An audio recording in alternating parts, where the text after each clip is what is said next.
My AI published 183 articles across 5 sites this week. For 16 cents that I was drowning. Every morning, for hours just to write. My inbox was a black hole. Clients wanted posts. I wanted sleep that I broke. I couldn't keep faking it.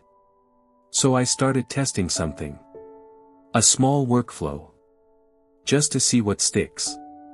I fed it my old drafts. My voice.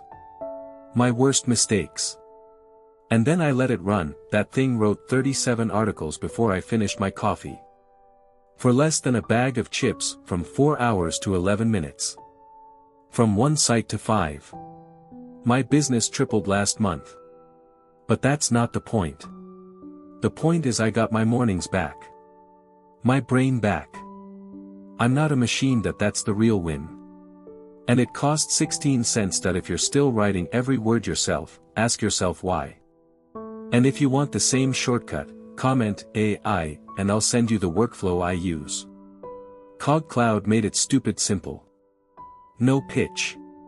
Just a tool that let me breathe for the first time in 2 years.